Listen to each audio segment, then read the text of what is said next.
tassa bhagavato arahato samma sambuddhassa.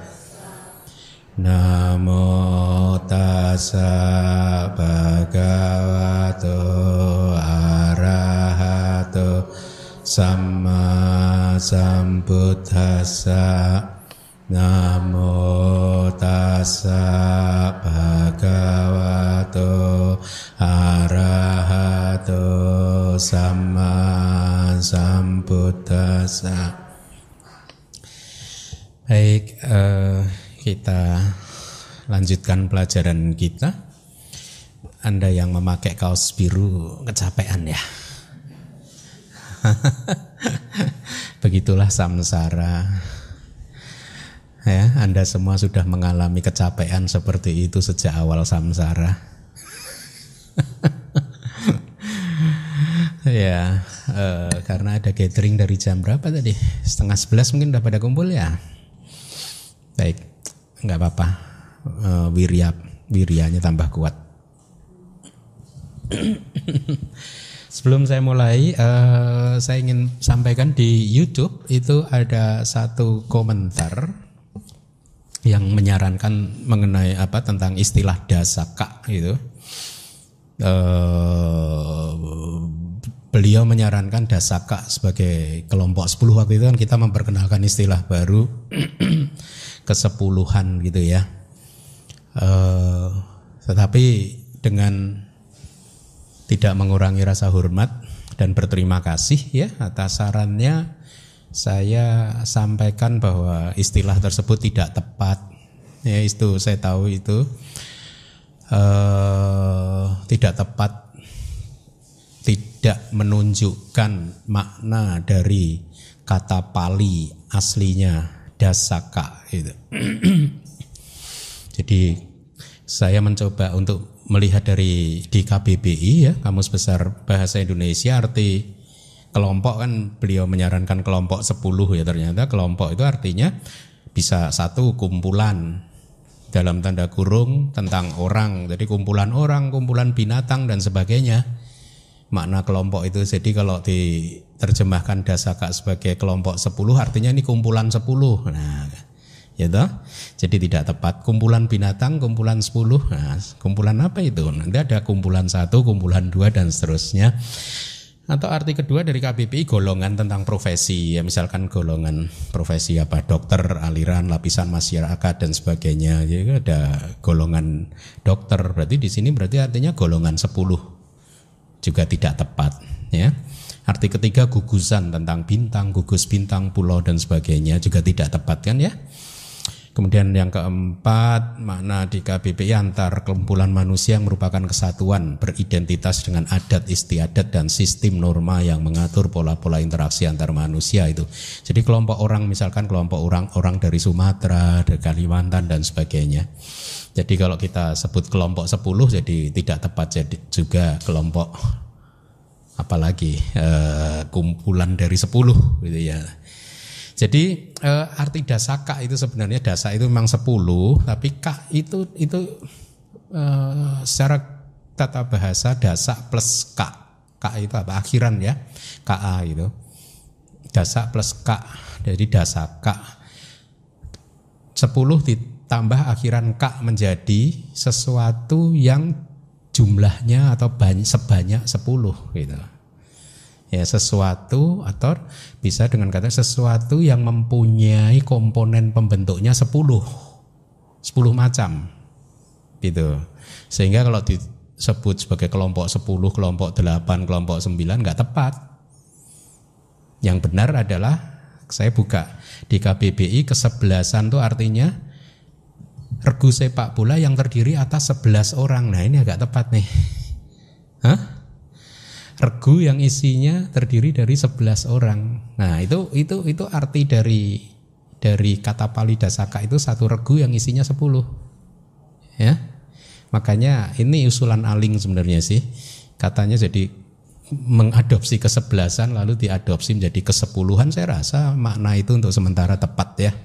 Itu artinya ada satu rupa kelapa, kelompok materi yang anggotanya atau komponen pembentuknya itu terdiri sebanyak 10 individu fenomena materi gitu ya. Jadi karena memang di Indonesia ini banyak terminologi-terminologi yang kita belum baku ya, kita mencoba untuk membakukan dan saya mulai semakin setelah menerjemahkan buku yang keberapa ya, mungkin yang ketiga, itu mulai berpikir untuk mencarikan padanan bahasa Indonesia yang sedekat mungkin. Makanya bagawa itu mulai saya gunakan istilahnya begawan. Karena bahasa Indonesia begawan juga ada. Arti begawa itu lo ke garu, kalau tidak salah bahasa Palinya. Artinya guru dunia. Guru di dunia. Dulu kan saya terjemahkan jadi guru agung kan. Ya. Sebagai pengganti ya guru agung kayak kalau di akademis itu apa, profesor itu istilahnya apa? Guru besar. Nah, kalau profesor guru besar nih guru agung gitu ya. Itu sebenarnya juga menunjukkan makna dari kata Pali Bagawa juga, guru. Ya, tapi kan gurunya bukan guru biasa, guru dunia, guru yang agung. Tetapi ternyata di Kamus Besar Bahasa Indonesia ada istilah begawan. Yang kira-kira juga mungkin guru juga ya begawan itu ya. Hah? Pengajar. Nah, orang yang berbahagia, mulia, suci, pendeta atau pertapa, atau yang mengajarkan sesuatu gitu ya, penemu enggak ada ya. Ya, tapi saya rasa itu juga kata yang boleh digunakan untuk bagawa gitu. Sebenarnya memang banyak sih arti bagawa, salah satunya adalah guru. Ya, ada beberapa arti dari bagawa. Ya. Jadi saya rasa untuk sementara istilah ke-10-an, nanti ada ke-8-an, ke-9-an gitu. Meskipun tidak sesuai dengan KBBI, tetapi sambil Anda memikirkan dan menyarankan kepada saya istilah yang tepat, nah kita akan tetap pakai itu dulu. Baik, mari kita lanjutkan pelajaran kita. Kemarin sudah sampai di sini ya. Ada PIC-nya yang membacakan. Berdasarkan tempat kematangan, dengan cara yang sama terdapat 4 kama yang dinamakan kama buruk. Kama baik lingkup indriawi, kama baik lingkup materi halus, dan kama baik lingkup non materi. Ya, seperti yang Anda lihat ada 4 ya. Berdasarkan tempat kematangan itu berarti berdasarkan di mana, di alam mana, di bumi mana. Ya, alam dan bumi itu sama ya. Kalau memakai istilah Palinya ya bumi. Di bumi mana karma-karma tertentu itu berbuah, karena setiap kama mempunyai tempat spesifik atau ladang yang khusus untuk berbuah. Ya, tidak bisa misalkan Anda menanam di ladang, menanam biji di tempat Anda kemudian mengharapkan bijinya itu berbuah di tempat yang lain gitu, tidak bisa ya. Jadi ini nanti yang akan kita pelajari. Kama-kama tertentu berbuah di alam atau bumi-bumi tertentu saja, tidak berbuah di bumi-bumi yang lain. Ya, nah, jadi sekali lagi kebijaksanaan kita, pemahaman yang benar tentang dhamma, tentang kehidupan mulai kokoh kan? Ya, pemahaman Anda mulai kokoh. Ya. Ada 4. Yang pertama kama buruk. Kalau Anda ingin bahasa Palinya itu di atas tatha, aku salah. M-nya dihilangi saja. Aku salah kama. Ya. Kemudian kama baik lingkup indriawi, kama wacara, kusala kama, ya kan ada gitu kan, kama wacara kusalang, M titiknya dihilangi. Perlu dicermati di sini bahwa pada saat menggunakan istilah aku salah kama, kita tidak perlu menggunakan kama wacara aku salah kama, ya.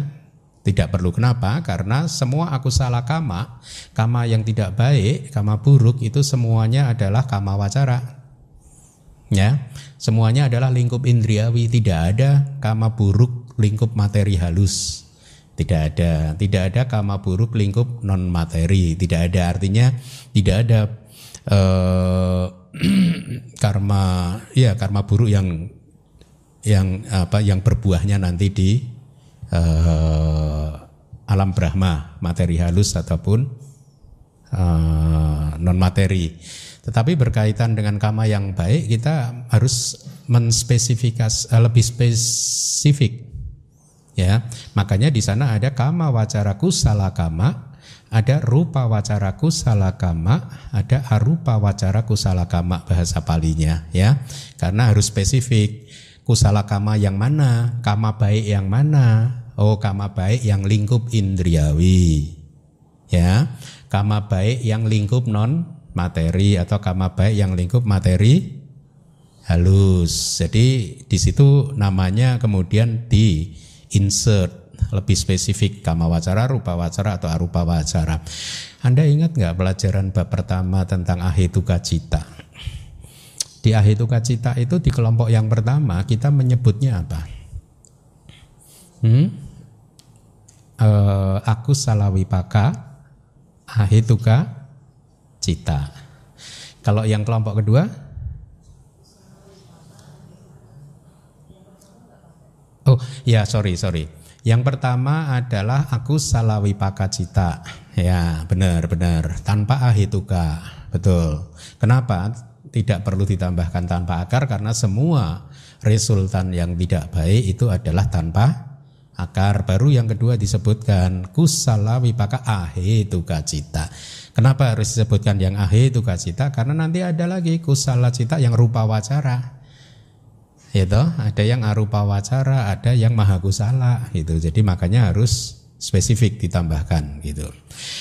Jadi itu yang perlu Anda cermati ya, istilah-istilah tersebut. Mari kita lanjutkan. Sehubungan dengan hal tersebut, berdasarkan pintu kama terdapat 3 kama buruk, yaitu kama tubuh, kama ucapan, dan kama mental. Ya, kita mengenal istilah pintu ya.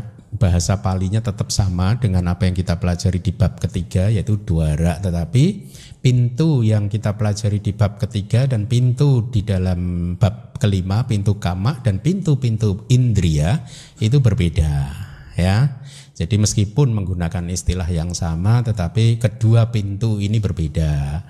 Kalau caku dwara pintu mata itu adalah tempat di mana kesadaran khususnya kesadaran mata atau proses kognitif pintu mata muncul bertemu dengan objeknya itu ya. Kalau kama di sini nanti akan kita pelajari ya, sama sekali tidak berkaitan atau ya terkait dengan pintu-pintu indriawi. Mari kita lanjutkan pembahasan dari Wibawini. Tadi disampaikan uraian kama kali ini kelompok yang sekarang ini adalah berdasarkan tempat kematangan, artinya berdasarkan bumi di mana kama tertentu itu matang atau masak atau berbuah. Kama-kama tertentu buahnya berupa apa? Kemunculan patik sandi. Apa itu patik sandi? Kelahiran kembali. Anda lihat patik sandi saja tidak pakai cita. Ya, karena kama tidak hanya menghasilkan kesadaran penyambung kelahiran kembali. Kama di momen patik sandi menghasilkan patik sandi, bukan patik sandi cita. Apa bedanya?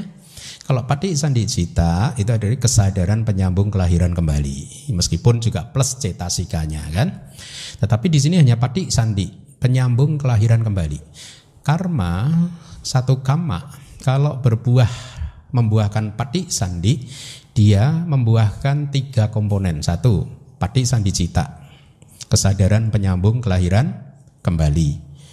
2, cetasika yang muncul bersama dengan patik sandi cita. Ya. 30 materi atau 3 rupa kelapa. 3 rupa kelapa. Masing-masing kelapa, masing-masing kelompok itu beranggotakan 10. Jadi bisa juga disebut 30 individu materi yang muncul di detik pertama di kelahiran kita. Yang pertama adalah kaya dasaka, kesepuluhan tubuh. Jadi ini adalah satu apa ya, subatomic particle subatom itu ya, tapi istilah Palinya itu rupa kelapa yang sebenarnya merupakan gabungan dari 10 fenomena materi. Kita belum belajar di sini yang akan menjadi awal dari terbentuknya tubuh jasmani kita ya.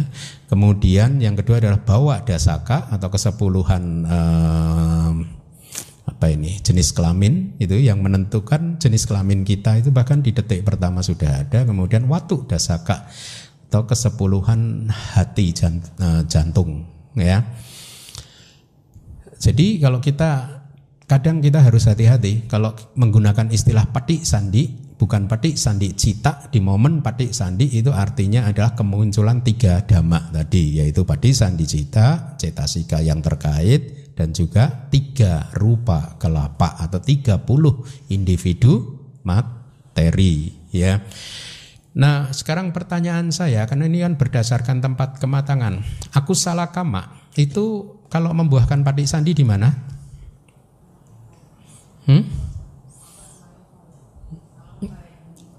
Alam apaya harus lengkap di mana? 4 alam apaya, betul ya. Jadi ada 4 alam kan. Itu kalau membuahkan patik sandi. Ya. Sekarang kalau akusala kama itu tidak katakanlah dia berbuah di sepanjang kehidupan, kan bisa kan kayak kita ini sekarang kan di sepanjang kehidupan kita menerima buah karma kita kan, buah karma baik, buah karma buruk. Akusala kama atau kama buruk yang berbuah di sepanjang kehidupan, dia bisa berbuah di alam atau bumi mana saja. 31 alam. Asalnya kira-kira daripada lama saya jawab sendiri aja. Hah? Nggak masalah kan? Saya jawab sendiri. Sia-sia ya. Ya betul. Dari 31 alam ada satu asalnya sata tidak pernah memetik buah karma buruk. Ya, karena tidak ada batin, fenomena nama mental tidak ada kan. Kemudian arupa juga tidak ada. Arupa Brahma itu tidak memetik buah karma buruk. Kenapa? Kenapa arupa Brahma tidak memetiknya? Kenapa? Karena cita doang, ya kan bisa memetik kalau ada ininya, kalau ada wipakanya. Kenapa Pak Gosase? Nah sekarang Anda harus berpikir, kapan kita memetik buah karma buruk? Melalui apa? Panca indera kan? Arupa punya panca indera enggak? Ya, jadi bisa memetik karma buruk? Ya. Bagus. Berarti ada di berapa bumi? 31 dikurangi 5 ya. Iya. Ya, betul. Mana?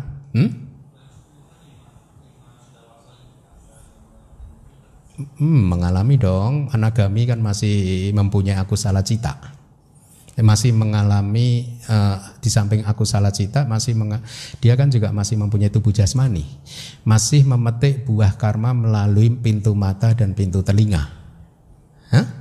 Oke? Setuju?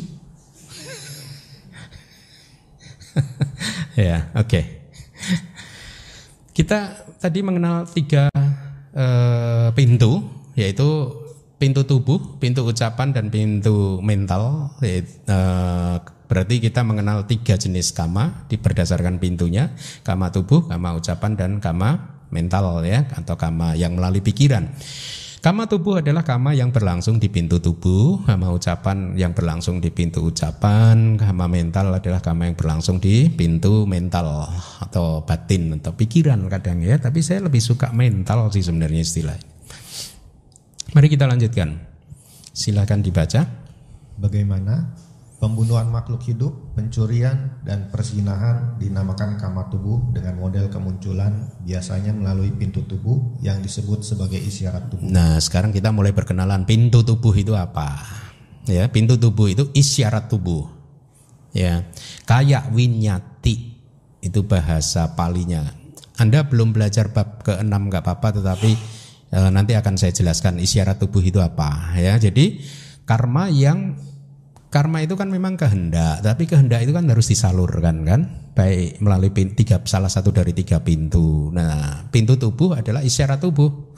Isyarat tubuh adalah gerakan tubuh kita ini yang membuat akhirnya kehendak kita tercapai. 1, kedua juga mudah dipahami oleh orang lain apa yang ada di pikiran saya. Misalkan pada waktu saya memanggil Pak Pranoto, nah, Pak, saya hanya mengatakan Pak Pranoto aja, tapi Pak Pranoto udah tahu kalau saya memanggil dia.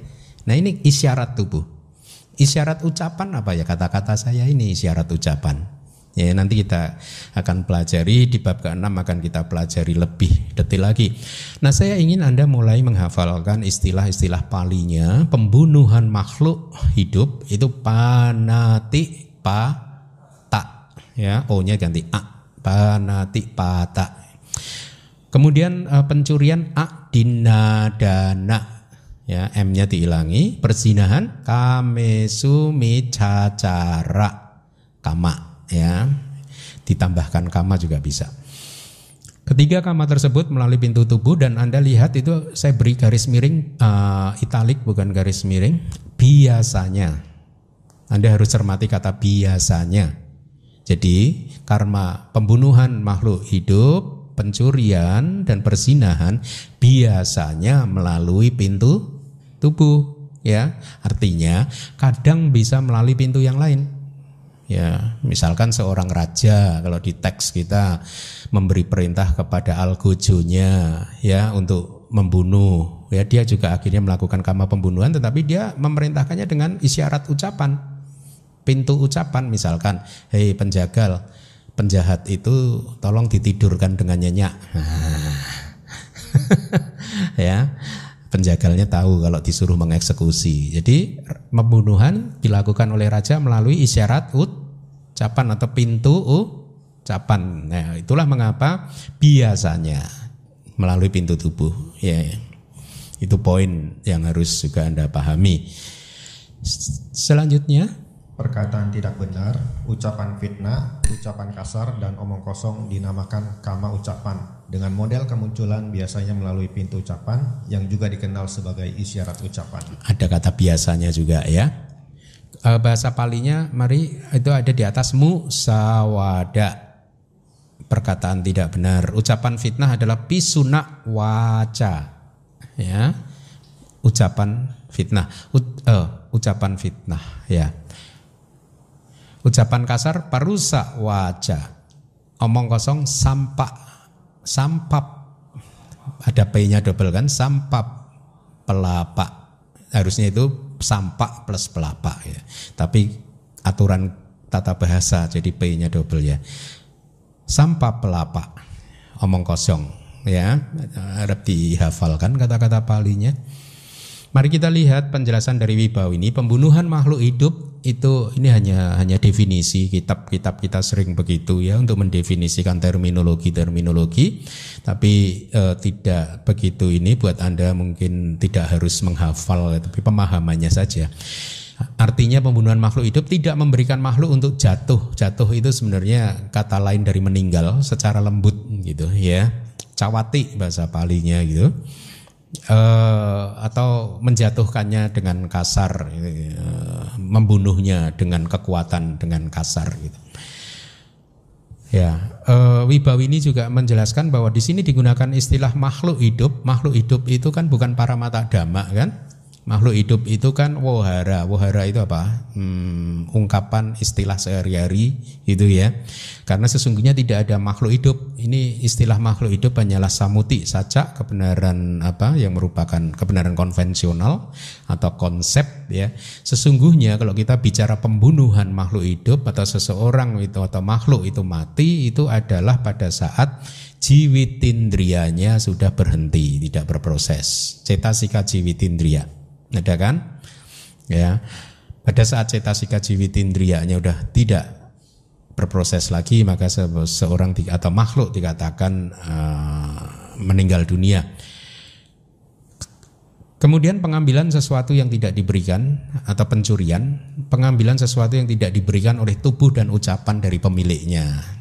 Ya, kalau pemiliknya tidak memberi isyarat kepada kita, ya kita tidak boleh mengambilnya, tidak boleh memilikinya. Ya, dan itulah yang dipraktekkan oleh anggota sangga. Ya, kita tidak mengambil sesuatu yang tidak diberikan atau dipersembahkan kepada kita. Kemudian perzinahan, perilaku salah yang berkaitan dengan objek nafsu indriawi yang disebut pelanggaran yang berkaitan dengan hubungan seksual. Berkaitan dengan kame sumi cacara itu sering terjadi perdebatan, katanya itu bukan perzinahan, itu bukan hubungan seksual.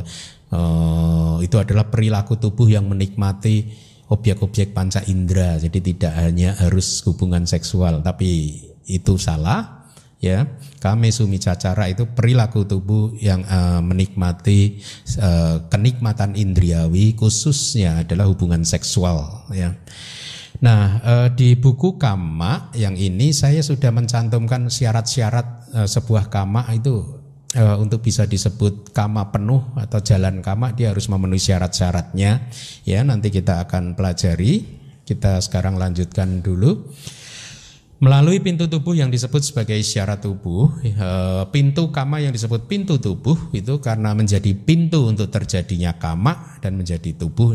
Definisi itu seperti itu kadang, yaitu media untuk pergerakan kama kita yang terwujud melalui perubahan kelompok materi elemen angin superior yang lahir dari kesadaran yang melahirkan pergerakan maju ke depan. Misalkan tangan ini bergerak ini karena ada elemen angin. Nah, kalau ini penting, ya harus Anda ketahui. Karena di dalam meditasi kita harus mengobservasi, mengamati 4 elemen ini. Kenapa tangan kita bergerak?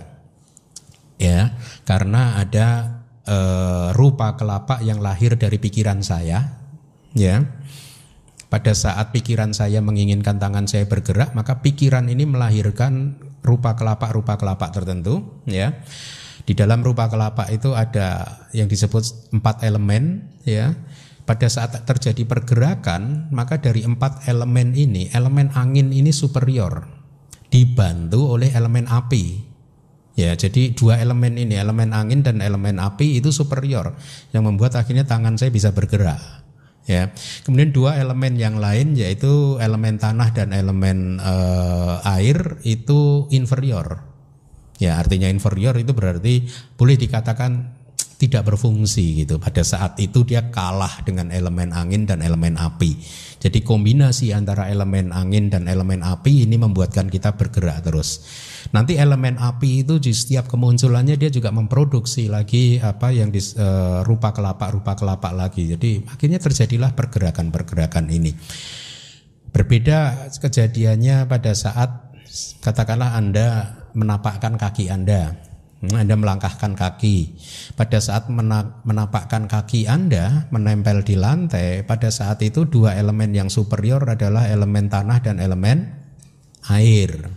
Ya, elemen tanahnya itu superior, elemen airnya itu membantu begitu.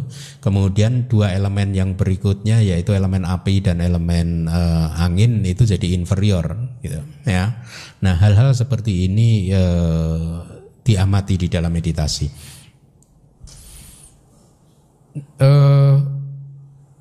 Jadi sekarang kita mengenal pintu tubuh, ya. Saya ingin sampaikan dulu mungkin 2 kualitas kama. Ada kama itu, satu kama tertentu mempunyai 2 kualitas yang berbeda. Satu yaitu kama patha, K-A-M-M-A, patha, jalan kama. Yang disebut jalan kama itu adalah kama apapun yang sudah terpenuhi semua faktor-faktornya sesuai di buku karma ini. Signifikansinya apa? Jalan kama. Signifikansinya adalah dia kama tersebut mempunyai potensi untuk menghasilkan paticandi. Ya. Kemudian kualitas kama yang kedua adalah kama biasa, artinya kama tertentu yang faktornya tidak terpenuhi.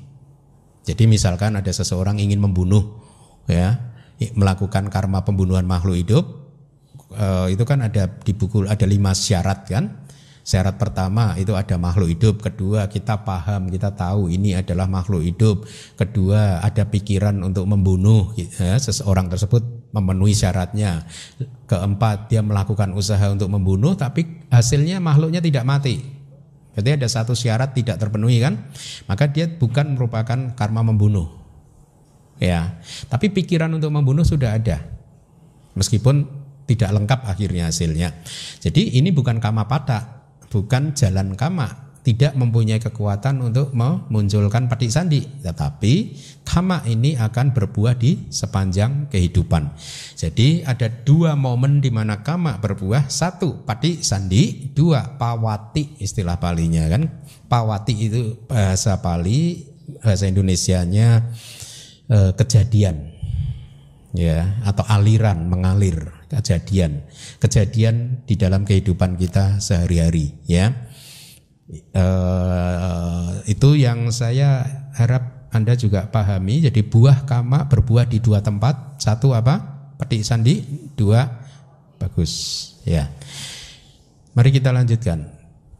Pintu tubuh dikenal juga sebagai isyarat tubuh kayak winyati yang berperan dalam penyampaian maksud kita, pikiran kita, cetana kita melalui tubuh.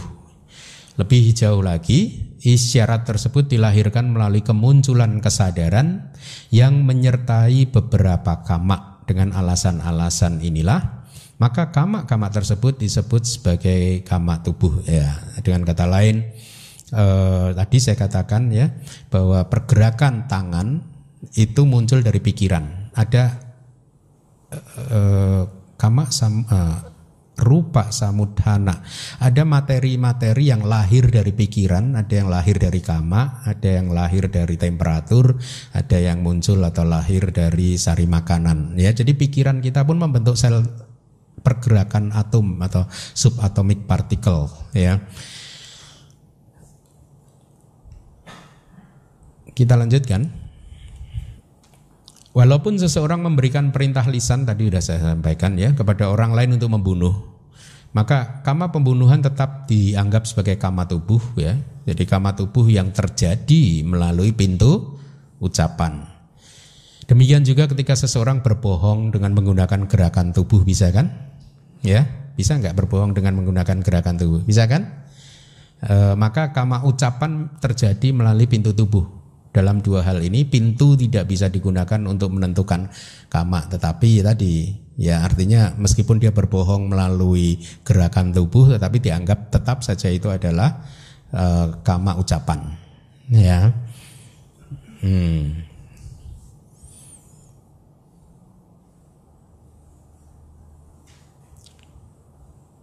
Mencuri biasanya melalui apa? Kama apa? Tubuh, tapi bisa juga melalui ucapan. Ya, kalau seseorang minta tolong orang lain untuk mencuri, bisa kan? Kama tubuh yang muncul melalui ucapan kayak ini tadi. Mana tadi? Kama ucapan terjadinya melalui pintu tubuh. Berarti karma mencuri, kama tubuh terjadinya melalui ucapan. Karena seseorang memerintahkan orang lain. Gitu. Ya, berbohong itu melalui, ya kalau kita berbicara berbohong juga hati-hati loh dengan ucapan kita itu. Kan ada yang istilahnya dulu saya itu menjelaskan white lies kan. Berbohong apa itu? Misalkan nih Anda ketemu dengan seseorang, ya Anda ketemu dengan seseorang padahal Anda sebel sama orang tersebut, akhirnya Anda, oh nice to meet you. Hati-hati ya. Bohong nggak itu? Ya kan nggak harus ngomong itu. Apa kabar?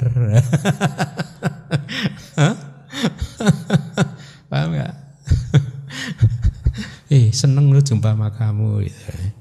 Kalau ditanya, Yulia apa kabar? Oh baik Bante, padahal lagi sebel. Bohong nggak itu? Hati-hati loh. Saya biasa kalau dikatakan Bante apa kabar? Ya sedang ini ya, itu. Saya akan hindari. Misalkan sedang nggak baik, nggak sehat ya saya akan katakan gitu. Ya sedang nggak sehat. Hati-hati. Ya kesempurnaan kita mulai disempurnakan pelan-pelan. Ya dibenahi apa yang tadinya keliru kita benahi pelan-pelan. Catatan itulah mengapa di syair tadi ada kalimat biasanya ya sudah saya sampaikan. Selanjutnya, kama tubuh biasanya muncul melalui pintu tubuh, kadang melalui pintu ucapan juga. Hanya kama tubuh yang biasanya muncul melalui pintu tubuh, bukan kama-kama lain, ini hanya penjelasan tambahannya saja ya. Untuk kama ucapan lihat buku kama. Pusaran kelahiran dan kematian. Saya rasa kita boleh lihat sebentar yuk.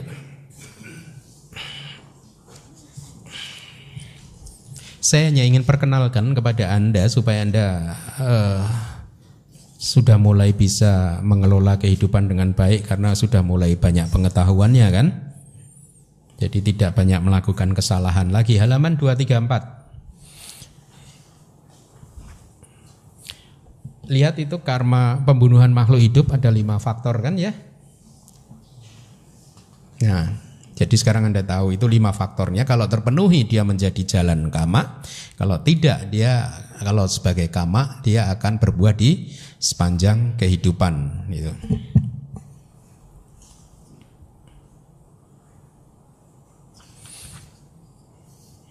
Kemudian halaman berikutnya 237 pencurian. Itu ada 5 faktor juga. Nah, Anda nanti bisa baca. Dan seterusnya perzinahan. Harusnya perzinahan ini menarik. Bukan menarik karena ininya ya. Saya salah ngomong ini. Please jangan mikir yang enggak. Maksud saya menarik tuh lihat di halaman 239. Karena saya menerjemahkannya cukup pelik dulu itu. Ada wilayah yang terlarang ya. Itu yang saya maksud. Sedang di bawah pengawasan ibunya, ayahnya dan seterusnya. Ya, itu boleh Anda baca. Kemudian perkataan tidak benar juga kan ya, dan seterusnya. Itu faktor-faktornya ada semua di situ. Dibaca di rumah besok ujian. Ya, dibaca ya, jangan tidak dibaca. Supaya Anda bisa makin menikmati pelajarannya. Mari kita lanjutkan sekarang. Isyarat ucapan sekarang, pergerakan yang terwujud melalui perubahan kelompok materi atau rupa kelapa. Elemen tanah yang lahir dari kesadaran, artinya elemen tanah yang lahir dari pikiran ya. Cita sebenarnya yang merupakan sarana untuk menghasilkan berbagai macam kata-kata. Jadi pada saat saya berpikir ingin mengucapkan abhidhamma, maka pikiran saya ini menghasilkan beberapa rupa kelapa ya.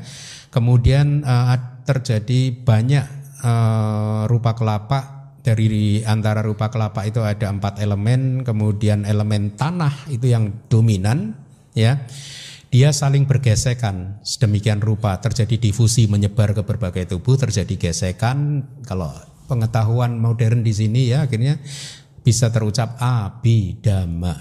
Itu sebenarnya menurut abhidhamma karena terjadi benturan antar elemen tanah, saling bergesekan, akhirnya menghasilkan suara seperti itu. Ya. Kemudian isyarat ucapan biasanya muncul melalui pintu ucapan tetapi dipahami seperti yang telah dijelaskan ketika membahas kama tubuh. Ada berapa kama ucapan? 4 apa saja? Musawada, perkataan tidak benar. Kemudian pisuna waja, ucapan fitnah. Parusa waja, ucapan kasar. Sampah pelapa, omong kosong. Ya, ada 4 kama ucapan ya. Tetapi ada kata biasanya kan? Ya tidak, ya berarti berbohong juga bisa dilakukan melalui pintu tubuh. Misalkan seseorang menulis sesuatu yang bersifat kebohongan, menulis status di Twitter atau di Facebook, ya tulisan kan, melalui tubuh kan, tapi melakukan kebohongan gitu, ya.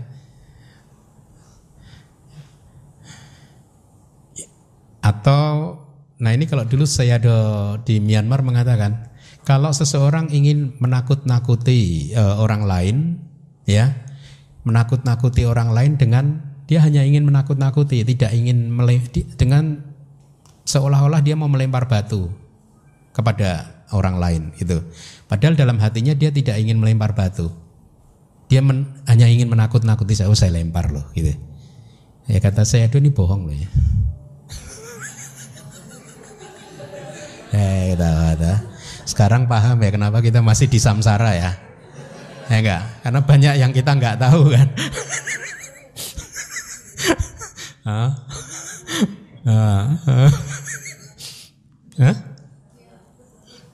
Stres kan ikut abhidhamma. Kalau enggak lah, berpikirnya harusnya itu yang positif dong. Oh ya syukurlah tahu, besok lagi enggak lah. Hati-hati loh. Oh saya pukul loh kalau sama anak kan gitu kan. Saya pukul. Bang.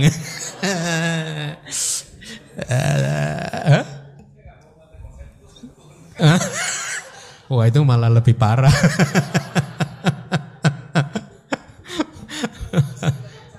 Hah?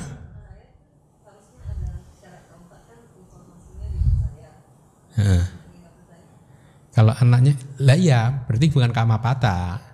Dia berbuahnya di sepanjang kehidupan. Memang bukan jalan kama, tetapi dia kama tetap, kama buruk. Berbuahnya di sepanjang kehidupan. Hah? Berbahagialah bapak-bapak jarang berurusan dengan anak ya. Oh tiap hari ya. Itu kata saya dulu. Ya saya ingat itu. Mari kita lanjutkan. Dibaca yang kuning. Silahkan dibaca. Mati ya? Oh enggak kelihatan.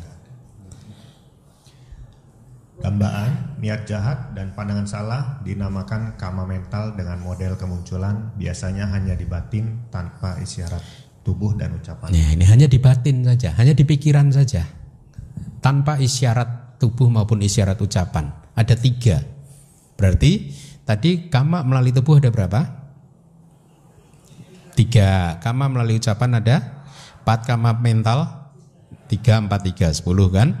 Nah, dambaan abijja, mari dibaca abijja itu ada itu. Biapada, mica, titik, pandangan salah. Ya, itu 3 yang hanya muncul di pikiran, makanya hati-hati. Hanya muncul di pikiran. Ya, nanti kita akan analisa. Di antara mereka, di antara kama-kama tadi, ya, pembunuhan makhluk hidup, ucapan kasar dan niat jahat muncul melalui akar kebencian, dosa, ya.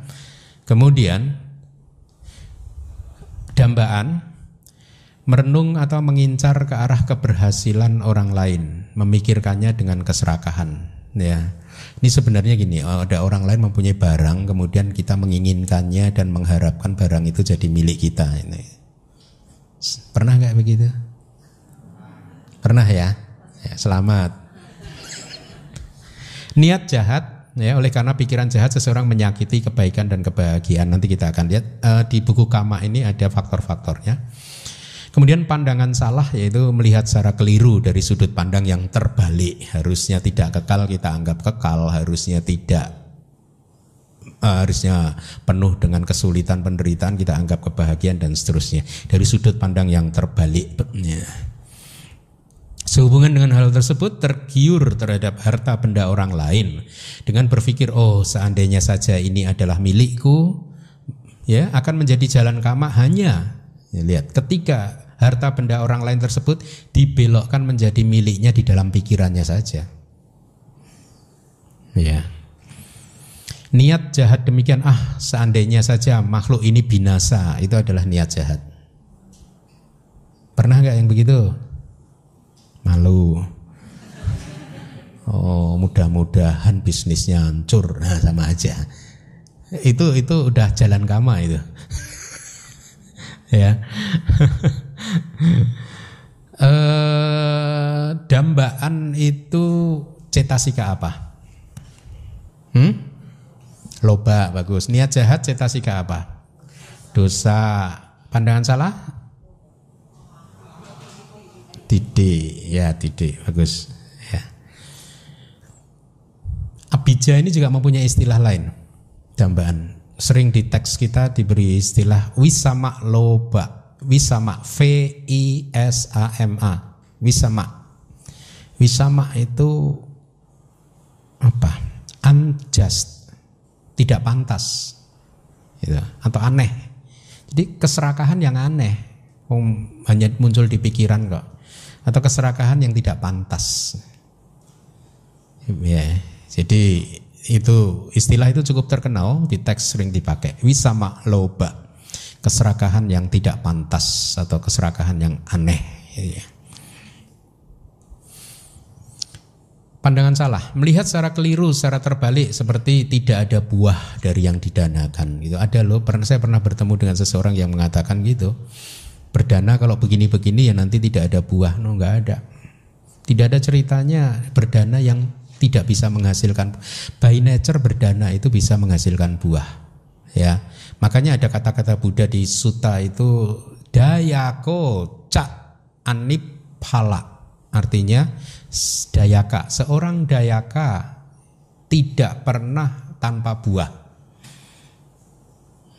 Ya, dayaka itu the giver. Apa ya? Giver itu bahasa Indonesia.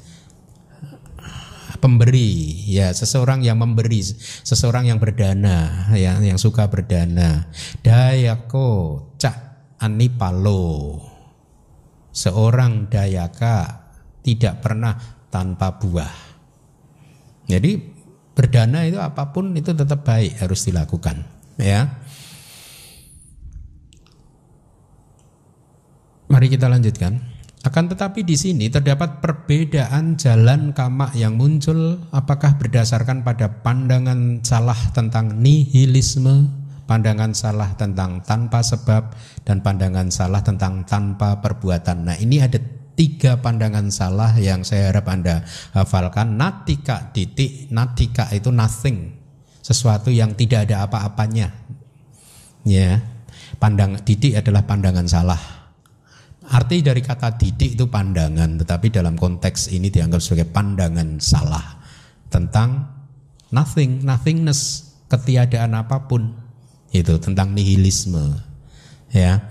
Kemudian a hetuka titik, mudah kan?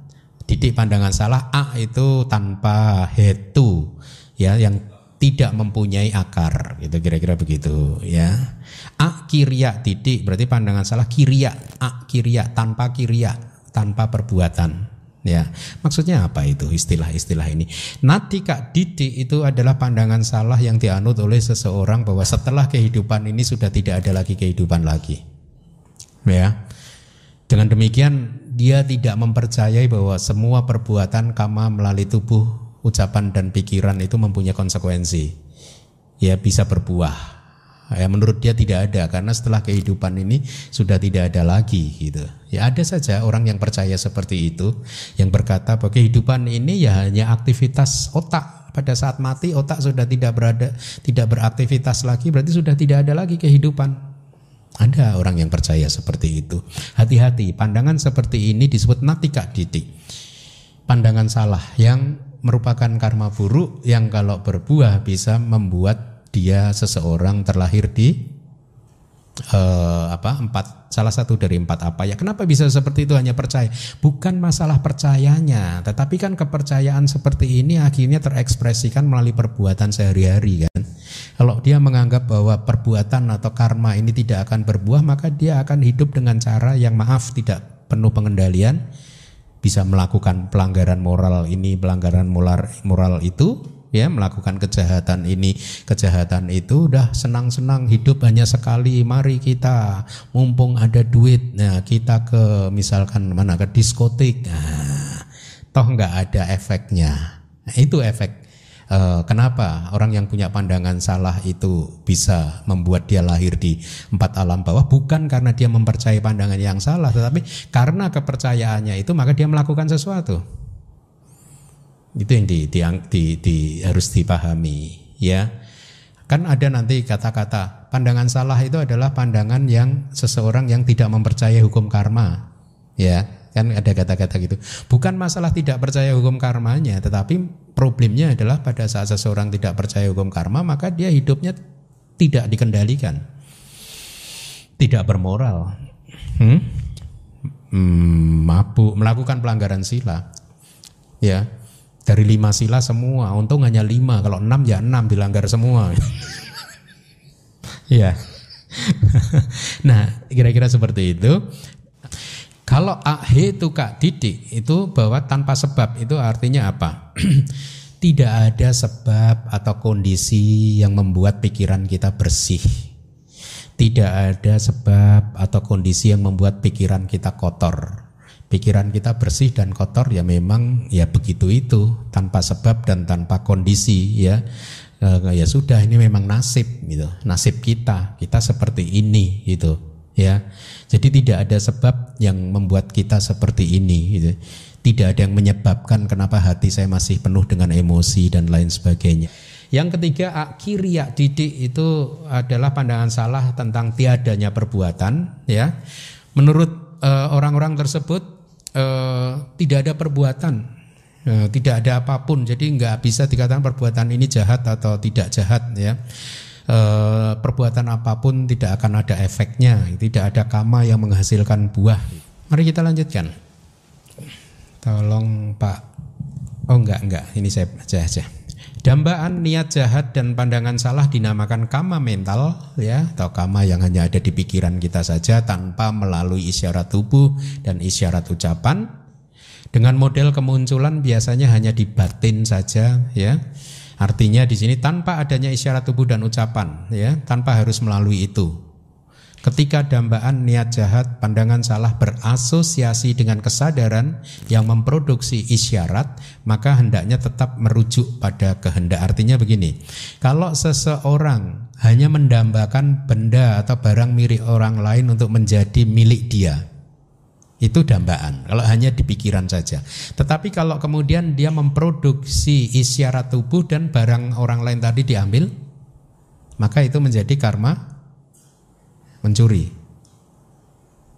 Itu ya yang dimaksud ya. Niat jahat itu adalah niat buruk ingin mencelakai orang lain. Kalau hanya ada di pikiran semoga kamu nanti pulang dari sini mengalami celaka atau binasa kan kalau di teks itu. Kalau hanya di pikiran saja maka itu menjadi kama mental. Tetapi kalau itu kemudian diucapkan, dia akan menjadi kama yang menyakitkan telinga orang lain. Ya. Jadi tapi kita juga harus memahaminya, dua kama terlibat di sana karena tahapan pertama hanyalah kama mental, tahapan kedua ditambahi lagi menjadi karma ucapan. Ya kan, pikiran kita kan di dalam satu jentikan jari muncul. Sebenarnya gini, kotik sata sahasa, saya ingin lebih spesifik lagi. Kotik sata sahasa upacitwa nirujanti. Di dalam satu jentikan ekacarakane, di dalam satu jentikan jari ada 1 triliun fenomena mental atau wedana. Sebenarnya di dalam teks sering disebut perasaan, itu muncul dalam satu jentikan jari 1 triliun kali. Ya, tetapi kalau kita berbicara kama, kita nggak bisa memakai istilah 1 triliun. Ya, karena kama itu hanyalah cetana dan cetananya ada di jawana. Jadi cetana yang ada di pancadwara, di yang lain-lainnya kan tidak bisa disebut kama kan? Hanya cetana yang ada di jawana. Nah, di dalam satu proses kognitif, jawana itu hanya muncul 7 kali kan? Jadi kira-kira itu separuh dari itulah kira-kira gitu ya. Jadi kalau kita bicara kama, kalau mau spesifik, dalam satu jentikan jari itu ratusan miliar gitu ya.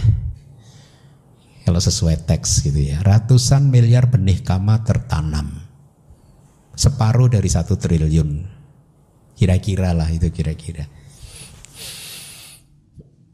Oke. Kita lanjutkan. Di antara mereka, pembunuhan makhluk hidup, ucapan kasar dan niat jahat lahir melalui akar kebencian. Mereka atau karma-karma tersebut lahir melalui akar yang disebut kebencian atau dosa, dengan melalui kondisi lahir bersama atau melalui kesadaran yang berakar. Lahir bersama itu nggak ada palinya. Artinya dosanya muncul bersamaan dengan dosa mula cita pada saat itu muncul gitu. Atau melalui kesadaran yang lahir bersama atau melalui kesadaran yang berakar pada kebencian. Jadi maksudnya cetananya ya itu muncul bersama-sama dengan dosa cetasika di dalam satu cita yang sama. Makanya atau melalui kesadaran yang berakar pada kebencian. Ada berapa kesadaran? 2. Jadi pembunuhan makhluk hidup, ucapan kasar dan niat jahat lahir melalui akar kebencian, artinya muncul bersama-sama dengan cetasika dosa di salah satu dari dua dosa mula cita. Itu maksudnya. Bukan melalui kesadaran yang berakar pada keserakahan loba mula cita, dan bukan yang lain juga. Bahkan ketika para raja, ini contoh saja, sambil tertawa memberikan perintah hukuman mati, ia pun dengan kesadaran yang berakar pada kebencian. Makanya hati-hati, kalau menurut Abhidhamma, pembunuhan, menghendaki makhluk lain meninggal dunia itu muncul dari dosa mula cita. Makanya tidak ada istilahnya kalau membunuh karena belas kasih.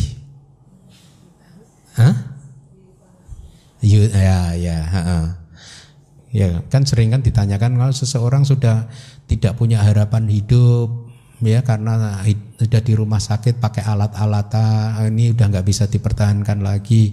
Kemudian kalau keluarga memutuskan mencabut alatnya, itu bagaimana? Ya ini sensitif sih, masalah ini sensitif. Tapi menurut Abhidhamma ya kita harus presisinya seperti itu, tapi hati-hati kalau menyampaikan kepada orang lain daripada bikin stres. Kita lanjutkan. Ucapan kasar dan niat jahat hendaknya juga dipahami dengan cara yang sama dengan pembunuhan tadi.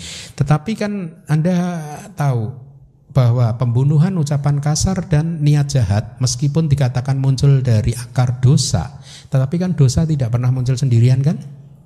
Dengan berarti dosa plus moha ya, ada dua akar gitu. Nah, sekarang Pak Pranoto silahkan dibaca lagi. Persinahan, dambaan dari pandangan salah.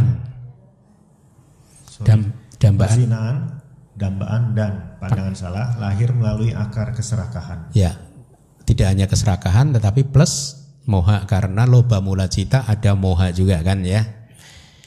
Kemudian 4 sisanya muncul melalui 2 akar. 4 sisanya muncul melalui 2 akar. Nanti kita akan lanjut.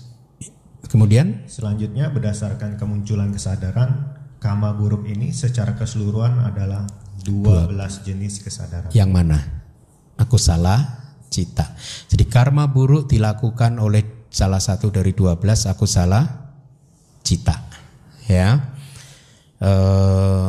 Sebenarnya cetana yang muncul di 12 akusala cita gitu kan. Kita bicara kama kan, cetana, cetasika, cetana yang muncul di 12 kesadaran akusala cita. Belum, ini harusnya masih nih. Kita masih punya waktu. Kecondongan seseorang yang melihat secara keliru objek-objek yang dilekati selalu didahului oleh keserakahan. Oleh karena itulah maka pandangan salah lahir melalui keserakahan. Ya, paham ya? Seseorang yang melekati pandangan salahnya itu dikatakan menurut Abhidhamma itu karena muncul dari keserakahan, dari loba. Makanya pandangan salah itu selalu muncul dari loba mula cita. Sama kan dengan pelajaran bab 2 kan? Di dalam loba mula cita trio loba ada kan? Loba, didik dan mana, kesombongan. Kemudian 4 sisanya muncul melalui 2 akar yaitu loba dan dosa ya. Ketika 4 sisanya itu jadi apa saja? Bisa di ini enggak? 4 sisanya. Tadi kan yang muncul melalui akar dosa apa tadi? Pembunuhan. Yang pertama berarti ucapan kasar dan niat jahat kan. Kemudian yang muncul melalui loba apa tadi? Dambaan. Kemudian pandangan salah dan perzinahan. Berarti yang belum apa? Kama yang pertama. Pembunuhan makhluk hidup belum ada kan? Bukan pembunuhan, pencurian belum kan? Kemudian perkataan tidak benar dulu, yang keempat, sila keempat belum ada kan? Kemudian fitnah nggak ada kan tadi, omong kosong. Jadi 4 ini, pencurian, perkataan tidak benar, fitnah dan omong kosong, bisa muncul dari salah satu dari 2 akar yaitu loba atau dosa. Seseorang bisa berbohong karena keserakahan, juga bisa berbohong karena kebencian. Maksudnya begitu. Ya, misalkan seseorang berbohong dengan tujuan ingin mencelakai orang yang dibohonginya, maka itu adalah kebohongan yang muncul dari akar dosa. Tapi bisa dari keserakahan. Misalkan Anda bisnis, Anda kok harganya mahal amat. Nah, kan bisa aja. Kemudian berbohong, enggak, ini untungnya sedikit kok, misalkan gitu. Ini untungnya hanya 10 juta padahal untungnya 100 juta ya. Berbohong muncul dari keserakahan. Paham ya? Jadi 4 tadi bisa muncul dari salah satu dari 2 akar, yaitu loba ataupun dosa ya. Ketika seseorang mengambil benda yang sangat diinginkan atau tidak diinginkan dengan tujuan untuk pengamanan diri sendiri atau sanak saudara, pencuriannya berakar pada keserakahan. Ya tadi, kalau dia mencuri, mengambil barang orang lain karena untuk dirinya sendiri gitu. Tetapi kalau dia mencuri didasari oleh permusuhan, maka pencuriannya berakar pada kebencian. Misalkan ada seseorang sebenarnya nggak ingin mempunyai, katakanlah contoh ya ini ya, nggak ingin mempunyai HP, tetapi karena benci dengan temannya baru saja beli HP-nya dicuri untuk dibuang ke sungai. Jadi dia mencuri tapi didorong dengan akar kebencian kan? Ya, itu kira-kira seperti itu. Dan untuk mereka yang menolak hubungan kama dan buahnya, maka pencurian yang dilakukan itu berakar pada delusi, moha. Menolak kama dan buah, moha. Iya, karena salah satu definisi moha itu adalah dukkha anyanang, tidak mengetahui penderitaan, tidak mengetahui penyebab penderitaan, tidak mengetahui 4 kebenaran mulia. Salah satu definisi dari moha atau awija sebenarnya, awija, not knowing, tanpa pengetahuan. Pak Pranoto, mari lagi. Berdasarkan pintu kama, terdapat 3 kama baik lingkup indriawi, yaitu kama tubuh yang langsung di pintu tubuh, kama ucapan yang berlangsung di pintu ucapan, dan kama mental yang berlangsung di pintu mental. Selanjutnya, dengan cara yang sama terdapat 3 macam, yaitu pemberian, moralitas, dan pengembangan batin. Bahasa Palinya pemberian itu dana, sila, dan bhavana. Berdana, moralitas, dan pengembangan batin. Jadi kalau Anda perhatikan istilah untuk tadi sudah ya.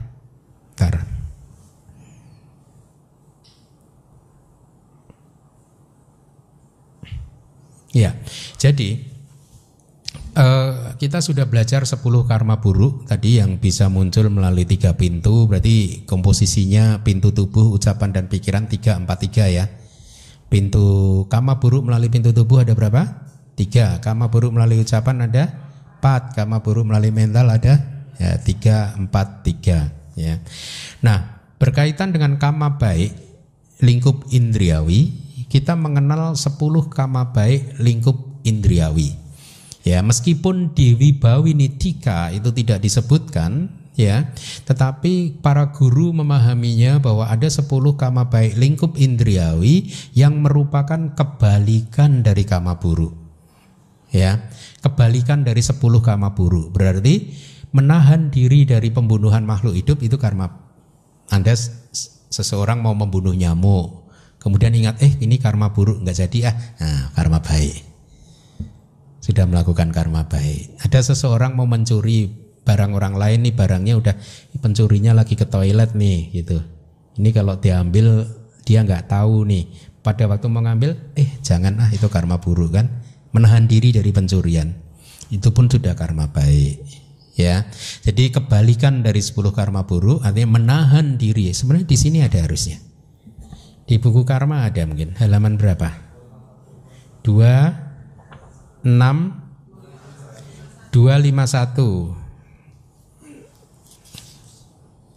Ya, 251. Kemudian 252 juga.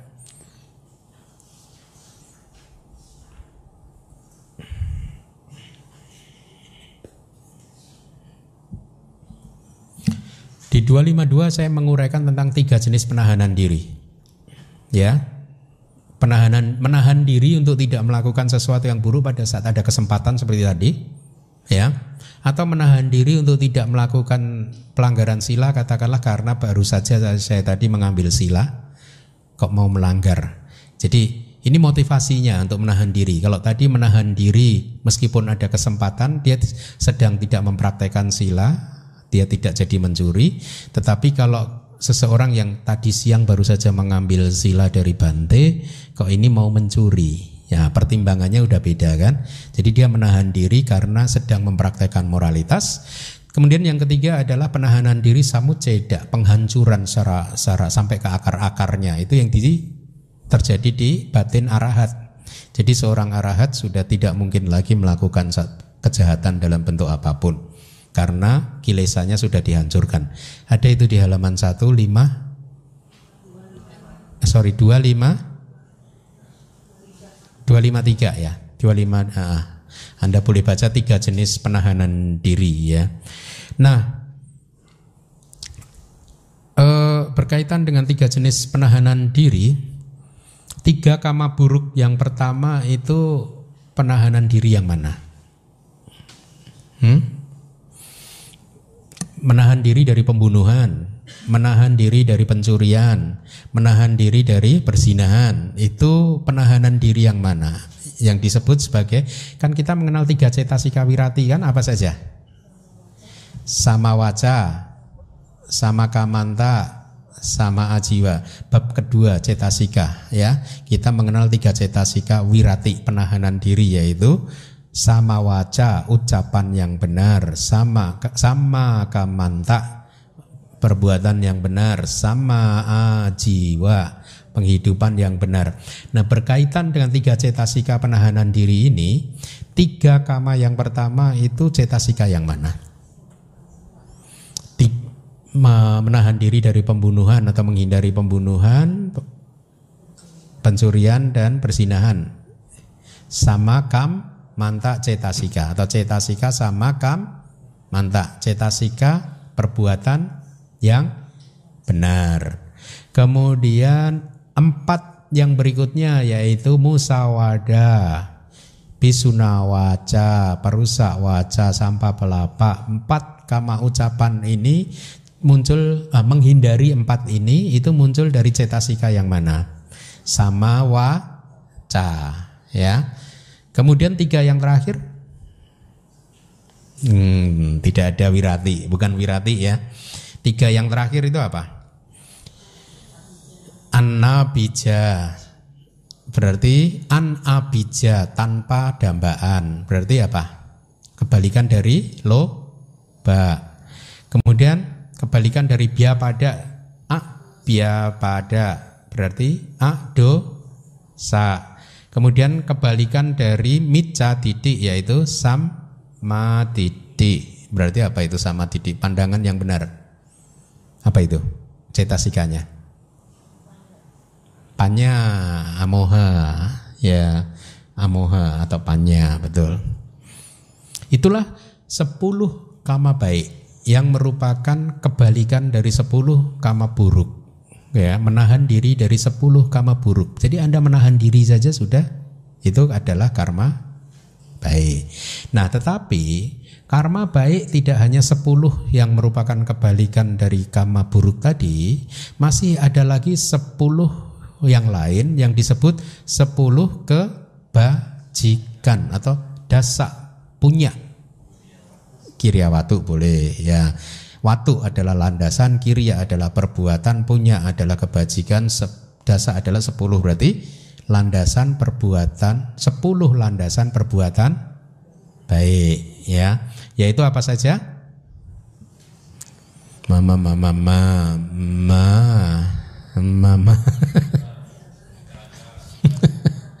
Oke. Ya, paham, Anda paham.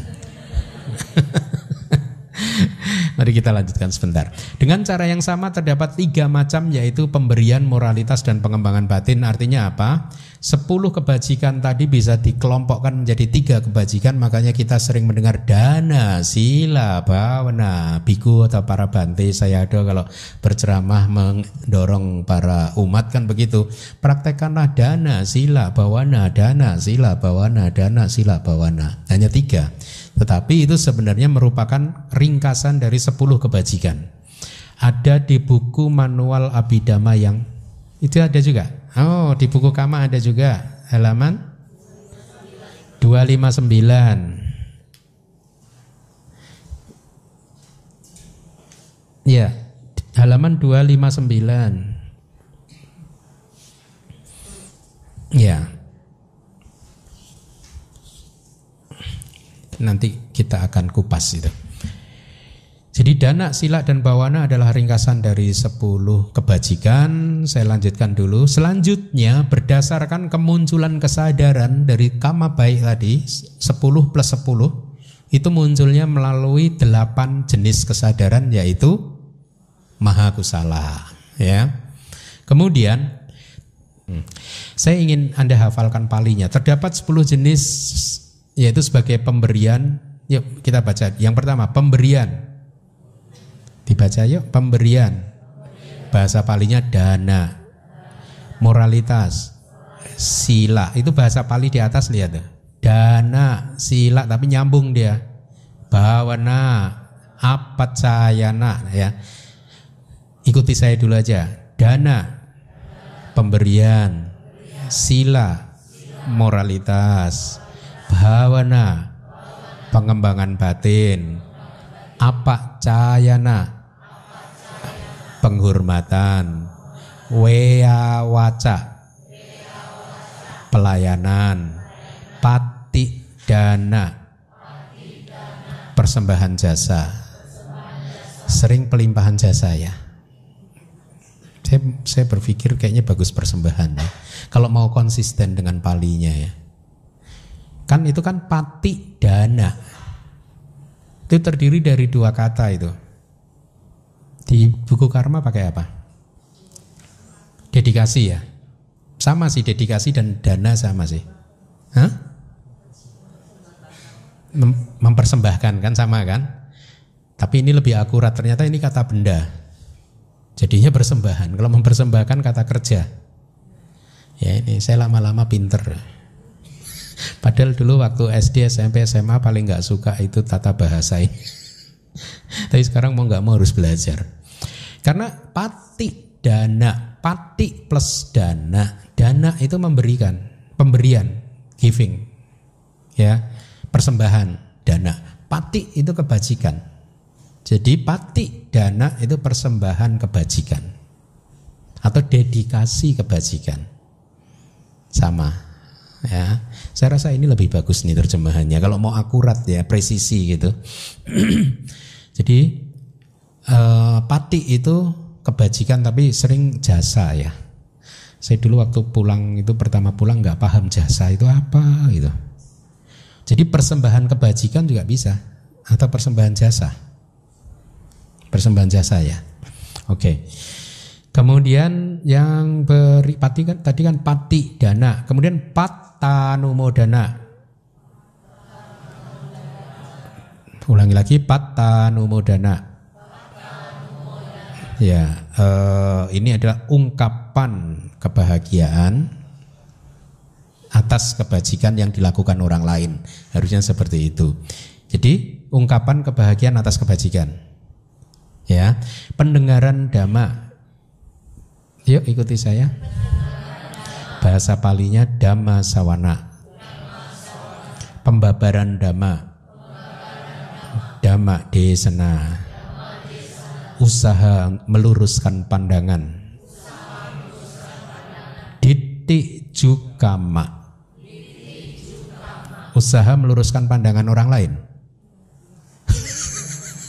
Hah?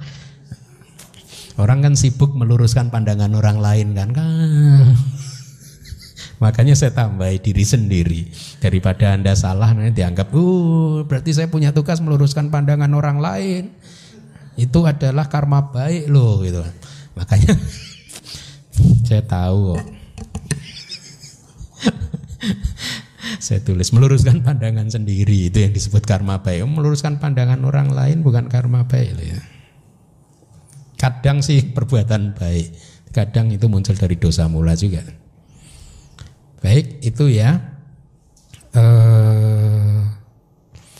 Ya saya rasa mungkin cukupkan dulu ya, karena Anda juga sudah bisa baca di sini kan ya. Di sini tadi halaman berapa yang 10 kebajikan tadi? 259. Coba saya lihatnya.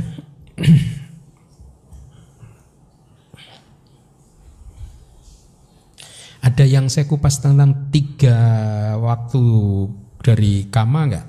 Sebelum, pada saat, dan sesudah. Ada ya?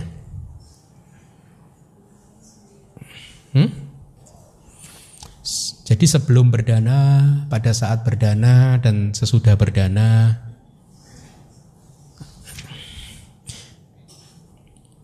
Oh ini ada nih 259. Yang dimaksud dengan gini, berdana dulu ya. Pada saat seseorang berdana, 4 kebutuhan pokok biku, baik itu berupa jubah atau objek indera apapun, artinya berdana objek mata misalkan apa? Ya objek mata apapun ya, atau objek telinga dan seterusnya. Maka kehendak yang muncul di arus batin dia di 3 waktu disebut sebagai landasan kebajikan yang dibuat melalui berdana.